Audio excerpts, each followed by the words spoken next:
Asociacija Versli Lietuva skatina ir motyvuoja jaunuosius ir būsimuosius verslininkus. Viena iš šių motyvacijos formų – renginių ciklas Verslas veža. Prieš savaitę Versli Lietuva verslo patarimų atvežė ir į Pajūrį. Čia savo sėkmės paslaptimis dalinosi Deividas Praspaliauskas, Violeta Valainytė, Linas Zareckas choras, Antanas Guoga, Jogaila Morkūnas bei kiti.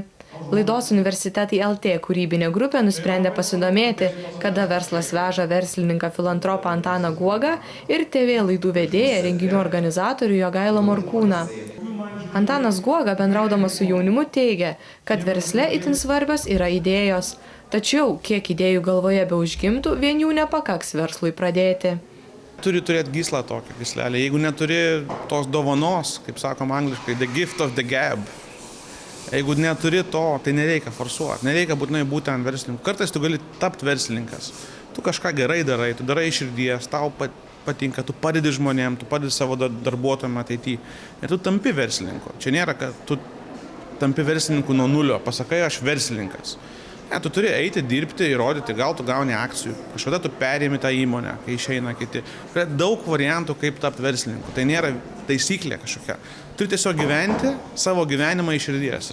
Ir tada tu tapsi ar netapsi, kas tau lemta. Pasak Antano Guogos, versle būtina keisti žmonių nuomonę, elgtis itin pozityviai, o ne kaip įprasta lietuviams nuolat ieškoti kaltų. Čia reikia prisiimti atsakomybę, jokių būdų nekopijuoti svetimų idėjų, o rasti savo. Pavyzdžiui, Antanas Guoga idėjų ieško internete.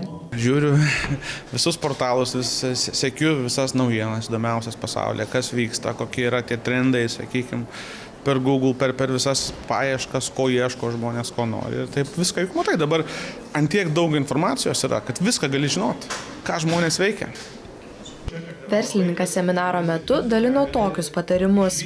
Diplomas versle tikrai nepadės. Padėti gali tik įgytos žinios. Tad derėtų susimastyti, dėl ko mokomės, studijuojame. Hobį paversti verslu, Antano Guogos nuomonė, yra puiki siekiamybė. Versle ar bet kokiame kitame darbe labai svarbu galvoti apie savo darbuotojus, ne tik apie pinigus.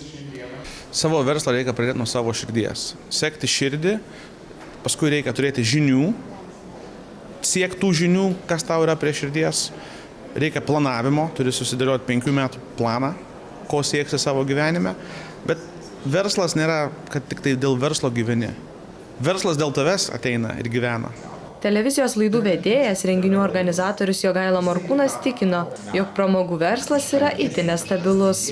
Aš sakiau, kad tai yra labai dinamiškas, sudėtingas darbas. Jeigu žmogus nenori kiekvieną kartą sukti savo galvos ir galvoti ryte, jeigu aš nesugalvosiu, tai aš neuždirbsiu pinigų, jeigu aš sugalvosiu, tai aš uždirbsiu pinigus, kiekvieną dieną tu rizikuoji savo pajamomis. Kitą kartą gal geriau pastatyti žvakių fabrikėlį ir sėkmingai pardavinėti žvakes ir ruoštis vėlinėms.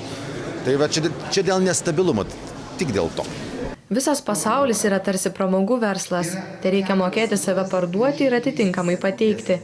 Tačiau siekiant patekti į tokį nestabilų verslą kaip pramogų, sėkmės paslaptis nesikeičia. Reikia stengtis, reikia dirbti, reikia lysti į akis, reikia daryti gerus dalykus ir daug kartų ir čia visur Lietuva yra švogerio kraštas, iš tiesų, žinokit. Padėsiu su atsakymu ir čia nieko nepakeisi. Jogailos Morkūno nuomonė, versle svarbiausia originalumas. Versle yra svarbiausia norėti padaryti kažką įdomaus, gero, netikėto ir puikaus. Taip kad čia šitoje vietoje idėja, pinigai yra šalia. Svarbiausia, kad, žinai, kaip sako, susirask mėgstamą darbą ir nereikės dirbti. Verslas kaip tam tikra meno rūšis. Jo reikia ne tik mokytis, bet ir talentą turėti. O ir veža jis tada, kai sąskaitas apmoka. Kiti Verslas veža renginiai vyks Šiauliuose, Utenoje, Telšiuose ir kitose Lietuvos miestuose.